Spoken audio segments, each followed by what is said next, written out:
profession, and I'm glad to be here tackling the matters that are affecting us, either directly or indirectly. So thank you very much. True. Like it has been said, we cannot overtalk about the mental wellness. People are talking about the lack of food. Others are talking about security, the disease, but we cannot ignore the fact that we also need our mental wellness. And also for the people who have what we call the pre-existing conditions, and we'll be speaking about that probably today or another day. But today, let's focus on the stress and anxiety on different individuals. So my first question that I want to ask you, what should I do if I have an existing mental health condition at this time?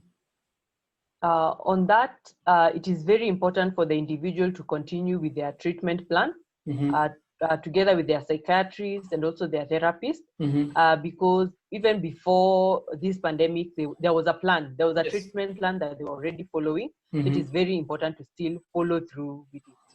Awesome. What if, as a person, I'm feeling anxious or stressed with related to COVID-19? What do I do as a person?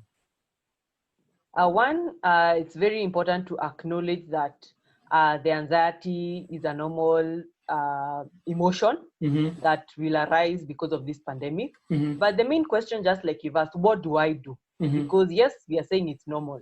But how do I cope with it? Number one, before you go to what I do, I want you to handle reactions and infectious disease outbreak.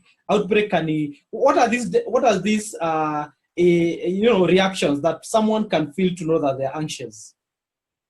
One, sleeping habits will change, and also eating habits will change. Also, you may experience a lot of fear. And the fear is in relation to your own personal health. There's some people who may start having an increase in substance abuse. It could be cigarette smoking, alcohol intake. It will go on the rise. And also there is a lot of worsening. There is worsening of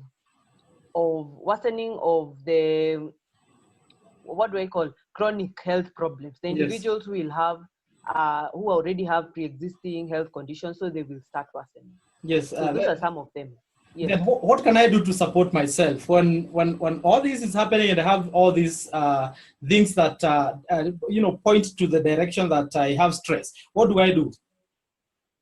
One, it is important to be very proactive during this particular time, because proactiveness helps the individual handle or rather deal with this.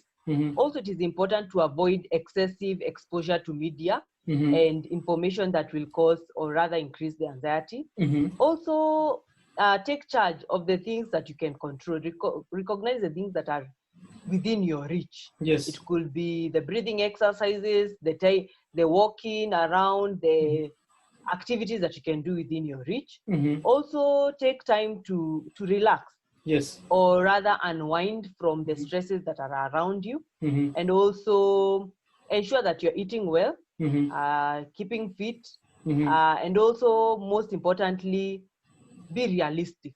Be realistic in looking at what is happening, and also last but not the least, ensure that you stay connected. Yes, with your loved ones, with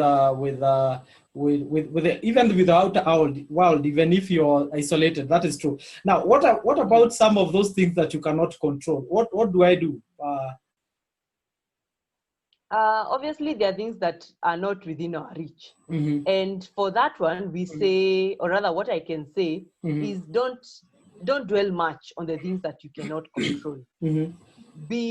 Put most of your energy on the things that are within your control, because this pandemic is also making people feel there's a sense of lack of control. So once you're able to focus on the things that you can control, it will really help.